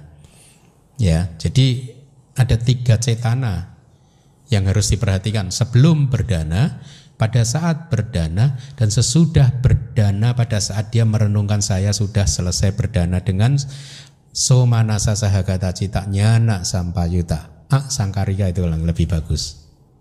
Ya, jadi merenungkannya dengan sukacita supaya buahnya manis. Kalau merenungkannya dengan aduh dana lagi ya. Nah, nanti buahnya ada ulatnya. Buahnya pahit ya. Yang dimaksud alinea berikutnya dengan 3 waktu di dalam berdana adalah saat mempersiapkan objek yang akan didanakan, itu pun sudah mulai dihitung. Jadi Anda lihat kalau itu adalah 10 menit ada berapa miliar cetana yang muncul dan lenyap. Kalau 10 menit. Kemudian saat berdana, pada saat Anda mempersembahkan dana itu dengan tangan Anda kepada sangga atau kepada bante, dan setelahnya saat merenungkan kembali dengan hati yang sangat bahagia, artinya somanasa sahagata, dengan perasaan yang dipenuhi oleh rasa sukacita. Tradisi Buddhis mengajarkan kita untuk mengucapkan sadhu pada saat merenungkan perbuatan baik yang sudah selesai kita lakukan. Supaya kualitas kebajikan ini maksimal, maka kehendak yang muncul di 3 waktu hendaknya dijaga supaya selalu muncul bersama dengan kualitas batin yang baik, yaitu maha kusala yang pertama, itu yang baik itu ya. Jadi pada saat mau berdana, munculkan maha kusala yang pertama, disertai dengan perasaan sukacita, kemudian berasosiasi dengan pengetahuan, tahu bahwa ini adalah karma baik, berdana adalah karma baik, bersyukur mendapat kesempatan untuk berdana ya, karena tidak mudah untuk mendapatkan kesempatan berdana. Kadang saya punya sesuatu yang ingin saya danakan tetapi tidak ada objeknya, jadi tidak bisa berdana ya. Kadang saya ketemu objek, ketemu anggota sangga, tapi saya pas tidak punya sesuatu yang didanakan. Nah sekarang saya bersyukur ini kesempatan itu semua ada, kondisinya ada ya. Ini adalah karma baik, saya harus melakukannya dengan sukacita. Nah itu nyana sampayuta ya. Kemudian setelah selesai bersyukur lagi, sadhu dengan sukacita, senyum. Makanya biasakan senyum gitu ya. Jadi sebelum itu tersenyum, pada saat juga tersenyum. Maksud saya tersenyum itu dalam hati gitu, tapi ya terekspresi lah di wajah. Jangan Bante saya mau berdana hahaha gitu. Loh kok gitu? Lah itu kata Bante Keminda harus aduh nggak lulus abhidhamanya. Baik, demikian ya, nanti Anda baca sendiri. Terima kasih. Ya, kita periksa. Assalamualaikum. Saya mau tanya, kalau misalnya orang yang bisa baca pikiran itu terus dia ngomong nih ke orang lain, dia pikir orang yang bisa baca pikiran orang lain, terus dia ngomong ke orang lain, dia pikirannya gini, atau yang suka mata-matain kehidupan orang gitu, ataupun orang yang suka ngecek HP orang, misalnya suami cek HP istri atau istri cek suami chatnya apa gitu, atau orang lihat komputer orang lagi nganggur, dia buka emailnya apa gitu kan, itu semua termasuk adinadana nggak ya? Kan tadi kan definisi adinadana mengambil sesuatu yang tidak diizinkan ya secara baik itu melalui tubuh ataupun melalui ucapan gitu ya. Kalau itu adalah sesuatu yang terlarang, tapi ya gini loh, kita motivasi dia apa dulu gitu, kita juga ya. Jadi kemungkinan tapi kita tidak bisa mengatakannya secara pasti. Kenapa kamu suka melakukan itu? Enggak. Ini kasus pribadi atau kasus orang lain? Ya lihat orang ya. Postingan gitu. Kalau orang lain enggak. Yang penting kita enggak melakukan aja. Ya, cuma kan jaga diri buat diri sendiri. Ya, jangan melakukan. Saya enggak baik kan? Ya, maka disiplin sangga itu bagus. Kita enggak akan mengambil sesuatu yang benar-benar kita tidak diberikan pada kita. Disiplin itu bagus. Saya merasakan manfaat positifnya. Ya. Masih banyak. Ya. Madami Bante. Bante mungkin bisa lihat di halaman 179. 179.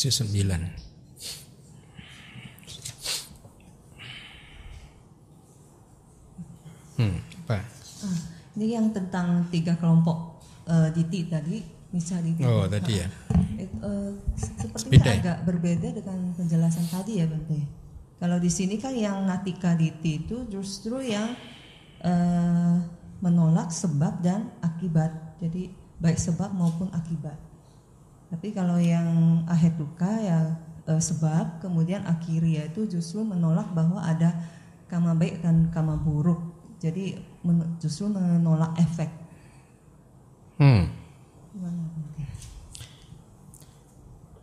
Pandangan nihilis yang menolak baik sebab maupun akibat dari satu perbuatan, sesuatu yang bernyawa maupun tidak, adalah fenomena yang tidak memiliki sebab.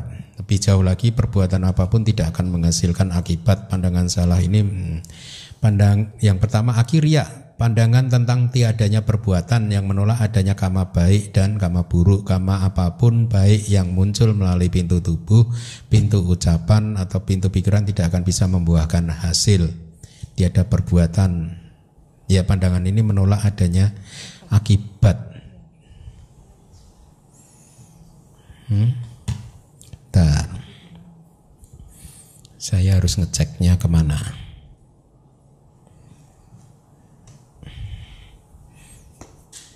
Itu karena di Wibawa ini nggak ada. Saya lihat sebentar ya.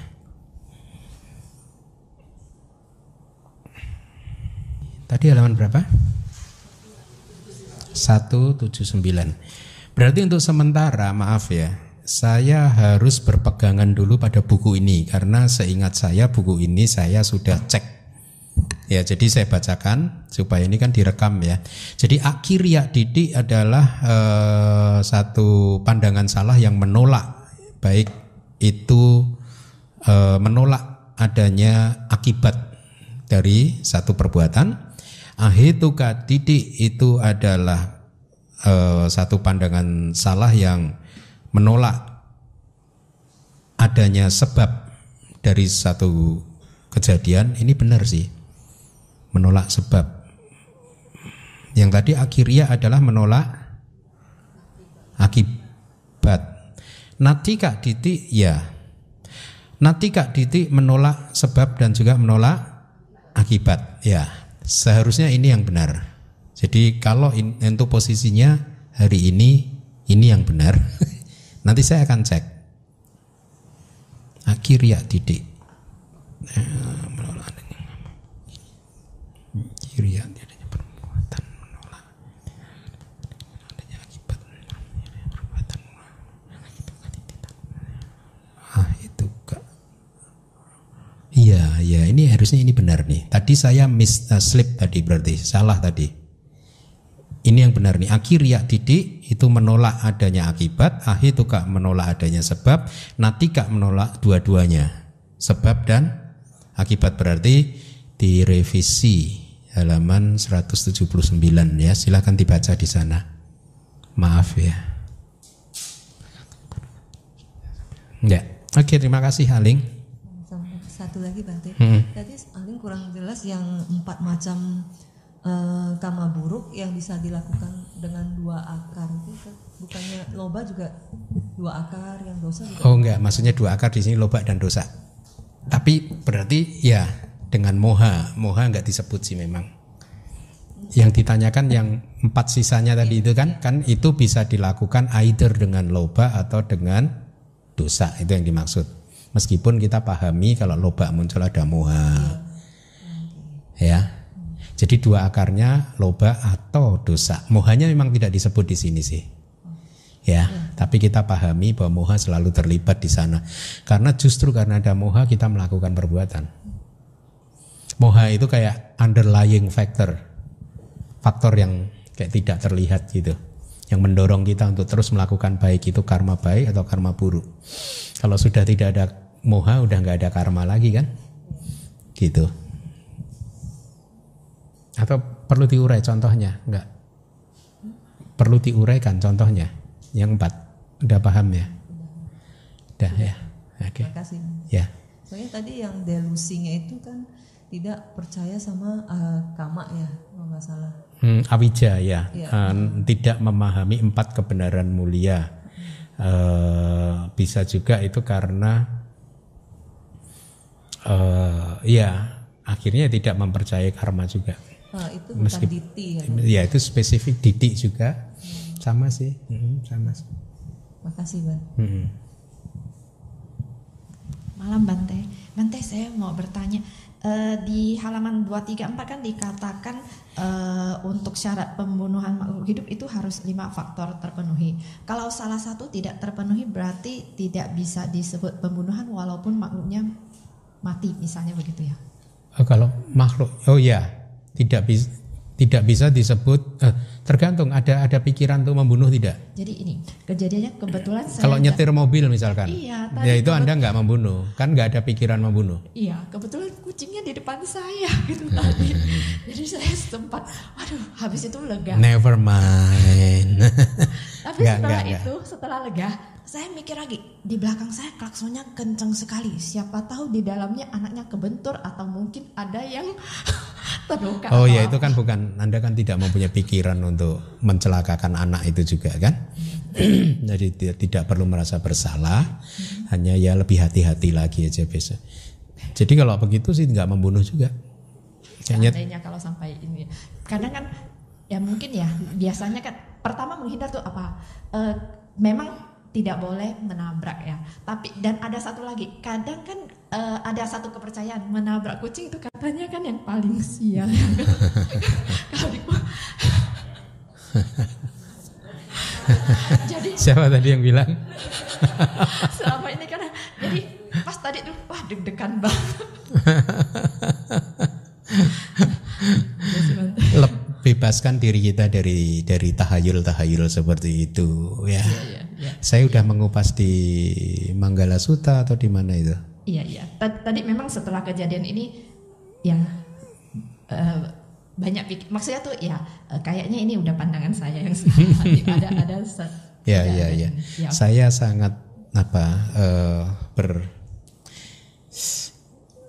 ingin membagikan ini karena saya ingat hidup saya dulu penuh dengan tahayul juga. Ya. Dan saya berjuang keras untuk melepaskan semua tahayul itu 1-2 tahun pada saat mulai meninggalkan keduniawian itu tidak mudah untuk melepaskan semua budaya itu ya, pemahaman-pemahaman yang sudah kita warisi sejak leluhur-leluhur kita gitu ya. Tidak mudah. Tetapi akhirnya saya bisa melepaskan itu dan dampaknya itu terasa. Dulu hidup jadi kayak banyak beban gitu ya, banyak pikiran ini nggak boleh itu, kayaknya banyak melakukan kesalahan, banyak takut melakukan ini, takut melakukan itu. Tapi setelah bebas dari itu semua, itu hidup jadi ringan, jadi enak gitu. Tapi bukan berarti terus kemudian kita istilahnya, maaf dalam tanda kutip, kurang ajar gitu kan, enggak juga kan. Cuman kita udah enggak mulai percaya pada yang aneh-aneh gitu. Tapi sikap kita tetap santun, tetap baik, tetap bermoral gitu. Ya Bante, ya. Terima kasih Bante. Jadi ada hal yang menarik di dalam Buddhism ini. Meskipun kita tidak mempercayai tahayul, tetapi kita tetap menjadi orang yang santun dan bermoral gitu kan. Ada juga kan orang yang berpandangan misalkan ateis gitu. Tidak mempercayai adanya Tuhan, ya. Tapi dia menjadi tidak bermoral. Ya, ada kan orang-orang yang seperti itu kan. Jadi moralitas di dalam Buddhism ini penting sekali. Ya, bahwa kita harus ukuran moralitas, kalau umat ukuran moralitasnya apa? Pancasila, ya. Kemudian di hari-hari tertentu mengambil 8 sila, itu ukuran moralitas Buddhis. Jadi yang menarik itu Buddhism. Jadi kita tanpa kita sadari kita menjadi orang yang sangat bermoral, ya. Nah, jangan kita Bante aja kali. Oke, terima kasih. Ada lagi?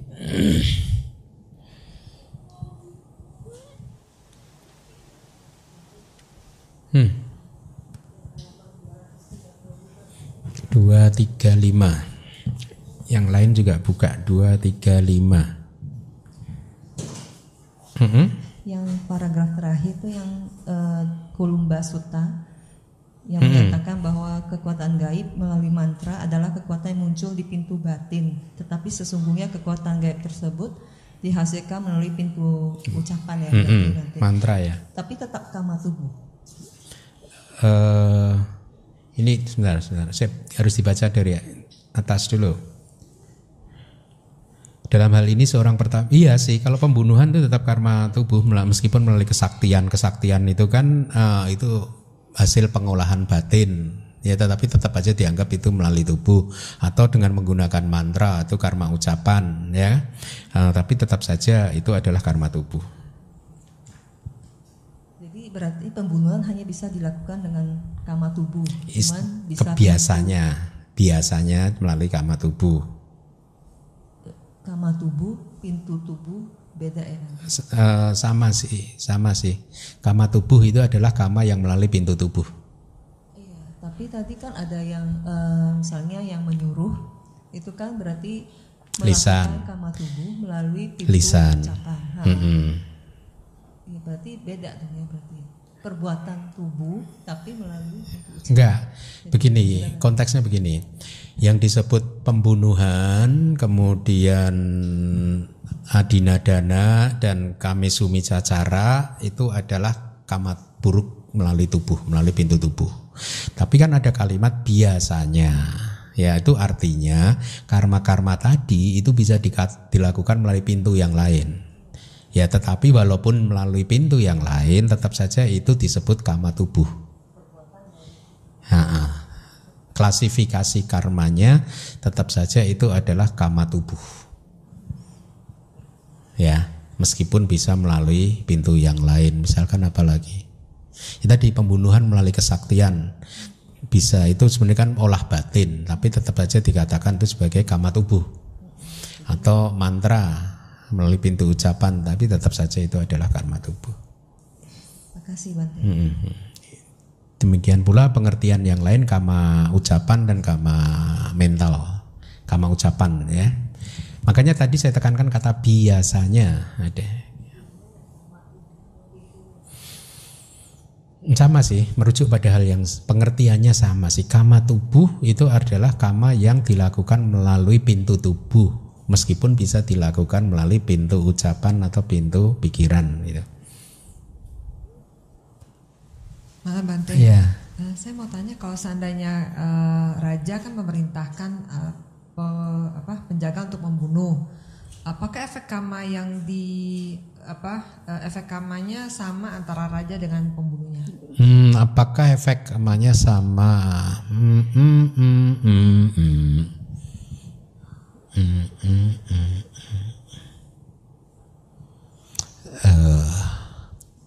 Saya belum pernah membaca ya itu ya pembahasan tentang seperti ini, tetapi ada di teks kita itu menyampaikan begini, bobot dari karma itu tergantung pada usaha yang dikeluarkan, ya.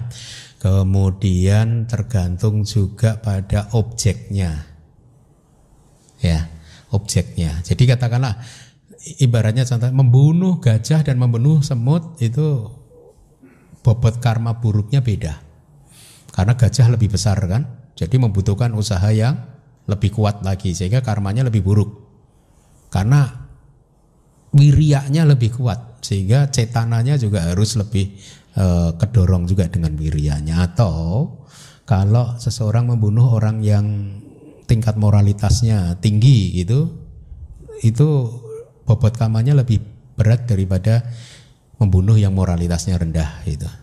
Itu ada, tetapi kalau pembahasan tentang pertanyaan Anda, orang disuruh sama orang yang menyuruh mana yang lebih, nggak pernah dibahas. Harusnya dua-duanya ya. Malah mungkin yang disuruh bisa lebih banyak karena dia yang mengeluarkan wirya. Kalau yang menyuruh hanya ucapan. Iya, cetana. Ya, yang disuruh kan juga cetananya membunuh juga. Ya enggak? Iya dong. Yang membunuh itu yang disuruh tadi juga mempunyai kehendak untuk membunuh kan akhirnya kan, meskipun disuruh orang ya. Tapi mana yang bobotnya lebih kuat saya nggak pernah baca sih, tapi bisa jadi yang disuruh malah lebih berat loh, karena dia menggunakan dalam konteks tadi wirya, usahanya lebih kuat dan dia yang berhadapan dengan objeknya kan langsung kan.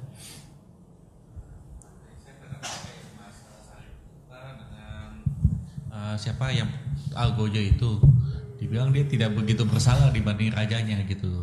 Mana?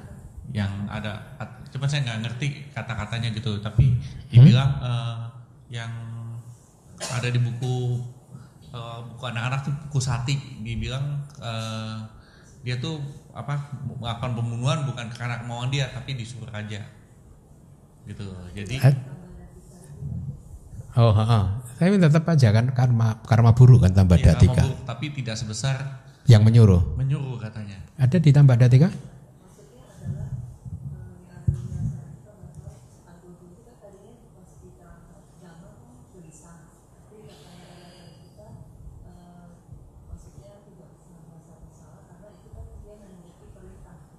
Dia hanya menuruti perintah dari raja. Bukan kehendak dia. Ya, tapi tetap karma buruk. Iya, karma buruk katanya. Ya, tapi kan tidak dikatakan berarti rajanya lebih berat kan? Tidak sih. Tidak. Ya, coba tambak datika. Ada di sini kata Aling cerita. Ya, saya ingat cerita tambak datika itu. Itu karma kebiasaan. Karma kebiasaan harusnya ya. Atau menjelang kematian. Ya. Ya. Tambak, ya saya baca 186. Contoh yang kedua adalah tentang kejadian di kehidupan seorang Algojo yang bernama Tambak Datika. Dia tinggal di Rajagaha, dia mempunyai gigi yang berwarna tembaga, kulit kuning kecoklatan dan tubuhnya penuh dengan bekas luka. Sesungguhnya dia sangat ingin bergabung dengan gerombolan pencuri yang ada di kota, tetapi pimpinan gerombolan tersebut tidak menerima dia semata-mata karena penampilannya yang terlihat sangat bengis. Akhirnya dia diterima dengan sebagai anggota gerombolan. Pada suatu hari beberapa temannya tertangkap. Tidak ada seorang pun yang bersedia membantu untuk membasmi gerombolan tersebut. Demi hadiah yang ditawarkan, akhirnya Tambak Datika bersedia untuk melakukannya.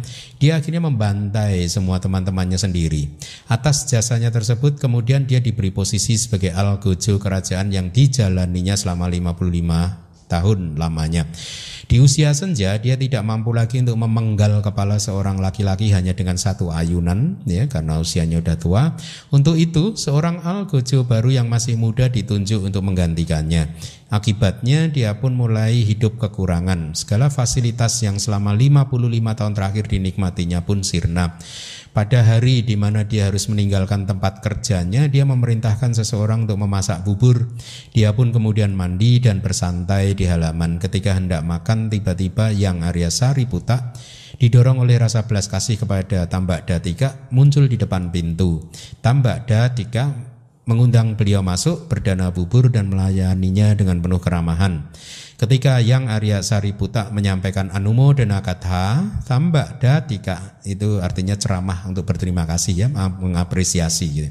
Tambak Datika tidak bisa berkonsentrasi mendengarkan ceramah tersebut karena batinnya gelisah. Bayang-bayang kejahatan masa lalu menghantuinya. Yang Arya Sariputa menghiburnya dengan mengatakan bahwa dia hanya menjalankan perintah raja. Singkat cerita, Yang Arya Sariputa menyampaikan ceramah terstruktur, dimulai dari pembahasan tentang dana, kemudian berturut-turut dilanjutkan dengan pembahasan tentang sila, surga sebagai hasil dari dana dan sila, bahayanya kesenangan indriawi dan keuntungan meninggalkannya, hingga akhirnya pembahasan tentang 4 kebenaran mulia. Tambak Datika mendengarkan ceramah tersebut dengan perhatian yang bijaksana. Ketika tiba waktunya pulang, Tambak Datika mengantar Yang Arya Sariputa hingga ke tujuan.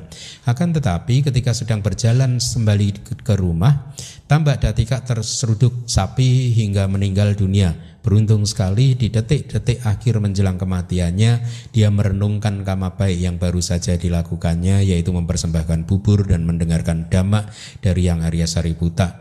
Kama tersebut menjadi kama yang dekat dengan kematian yang membuahkan kehidupan di alam surga tusita. Ya, tapi tetap tidak disebutkan, ya.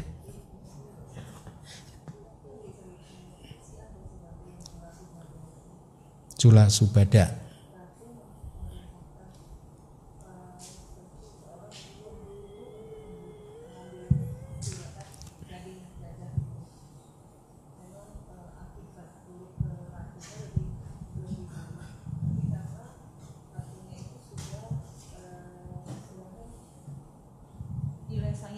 Niat untuk membunuhnya itu udah dari kelahiran sebelumnya gitu.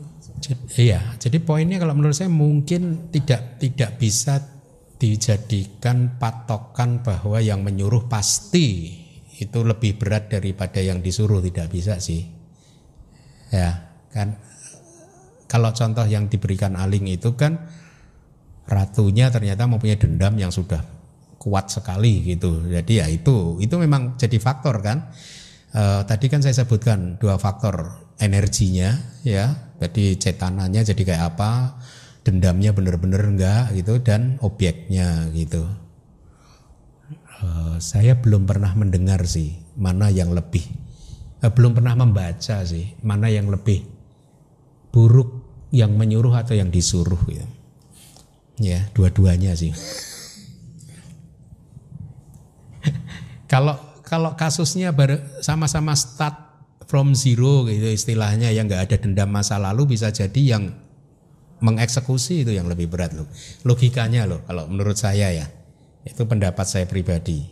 Ya, artinya nggak ada masa lalu yang mengkondisikan. Karena yang mengeksekusi yang langsung mengeksekusi. Kalau yang menyuruh kan bisa dengan ringan saja menyuruh gitu. Itu ya. Ya, tetapi sebenarnya kita belajar seperti ini kalau menurut saya ya, hanya yang diambil nininya bahwa ternyata hati-hati dengan ucapan kita gitu. Jangan sampai kita juga gara-gara nggak mau melakukan kejahatan kemudian meminta orang lain juga untuk melakukannya untuk kita, itu kan nggak baik gitu. Ya, itu. Jangan bertanya mana Bante yang lebih berat, yang menyuruh atau yang disuruh. Begitu dijawab yang menyuruh yang lebih berat, nggak apa-apa, berarti saya disuruh aja nggak apa-apa ya. Oke, ada lagi. Malam Bante, perbuatan membunuh yang tidak terpenuhi bukan hanya berpotensi sebagai kama pata saja. Bila dilihat dari niat jahat ya, bisa juga dia berpotensi sebagai yang berbuah di sepanjang kehidupan ini. Benar ya Bante?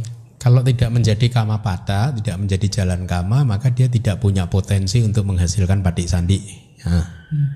Ya, tapi kalau dilihat dari niat jahat kan terpenuhi. Oh iya, berarti kalau dia bukan hanya berpotensi di kama pata atau sebagai patik sandi. Kalau dia terpenuhi di niat jahat, ya dia jadi kama niat jahat, bisa kama pata. Berarti bisa berbuah sebagai patik sandi. Patik sandi. Tapi karma niat jahat.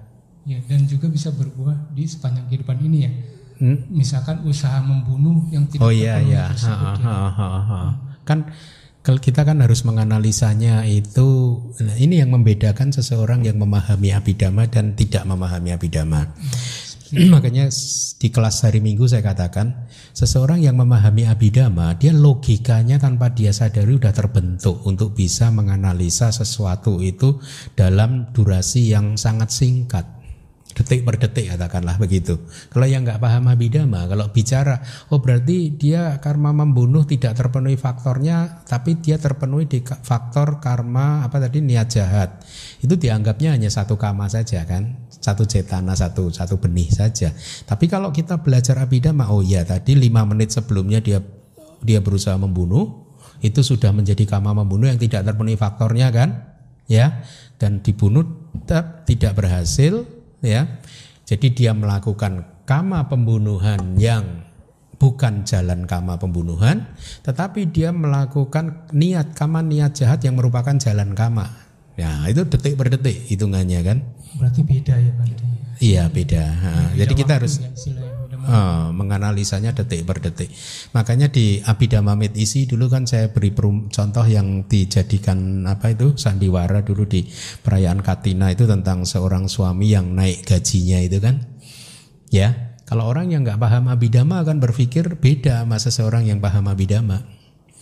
Anda pun kalau Anda yang sudah ikut pelajaran Abhidhamma dari bab 1 sampai sekarang pasti membenarkan perkataan saya bahwa logika berpikir Anda, cara berpikir Anda udah mulai berbeda kan? Ya enggak tentang Dhamma, udah mulai bisa menganalisa istilahnya detik demi detik gitu. Dulu enggak, menganggap satu karma ya satu gitu.